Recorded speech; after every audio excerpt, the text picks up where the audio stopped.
Ika-42 kabanata, ang mag-asawang de Espadaña. Mga tauhang nabanggit sa kabanata.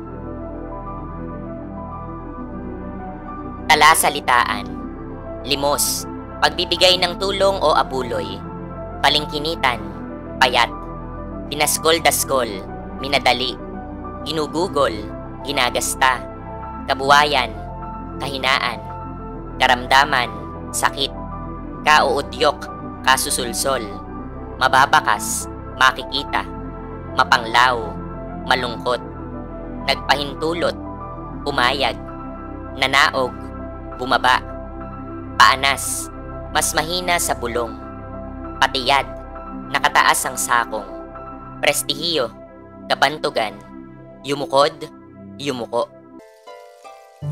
Sa bahay ni Kapitan Tiago, nadama ang lungkot dahil sa pagkakasakit ni Maria Clara.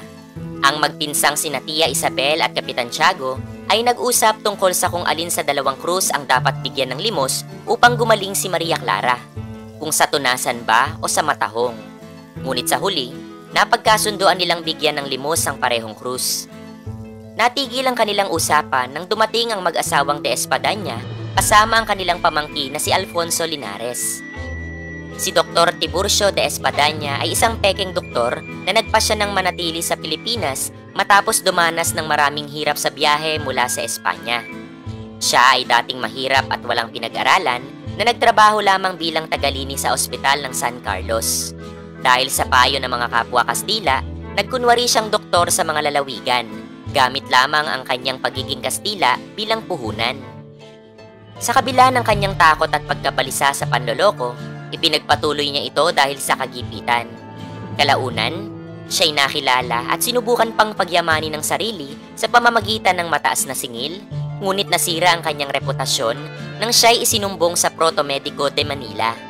Nawalan siya ng mga pasyente at handa na sanang bumalik sa pamamalimos nang makapag-asawa siya ng isang Pilipina, si Doña Victorina. Si Doña Victorina de Espadaña ay isang Pilipinang ambisyosa na nag-aastang Europeya. Ipinagmamalaki niya na siya'y mas bata kaysa sa kanyang tunay na edad at nais niyang mapabilang sa mataas na antas ng lipunan. Natupad ang kanyang pangarap na makapangasawa ng isang dayuhan, ngunit ang nakuha niya ay si Don Tiburcio, isang mahirap at walang kakayahang Kastila. Gayunpaman, binihisan niya ang kanyang asawa upang magmukhang kagalang-galang at ipinagpatuloy ang kanyang ilusyon bilang isang Orofeya. Dinagdagan niya ang kanyang pangalan ng De upang magmukhang mas aristokratiko at nagpakalat pa ng balita na siya daw ay buntis kahit hindi naman ito totoo. Pagdating sa bahay ni Kapitan Tiago, ipinakilala ni Doña Victorina si Alfonso Linares kay Kapitan Tiago.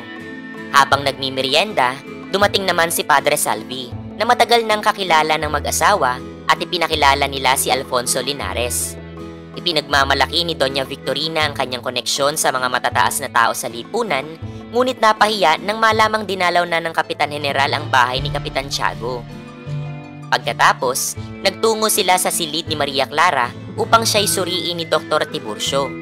Nagreseta si Tiburcio ng iba't ibang gamot sa dalaga habang si Alfonso Linares ay nabighani sa kagandahan ni Maria Clara. Naputol lamang ang pag-uusap nang ipaalam na ni Padre Salvi na dumating na daw si Padre Damaso.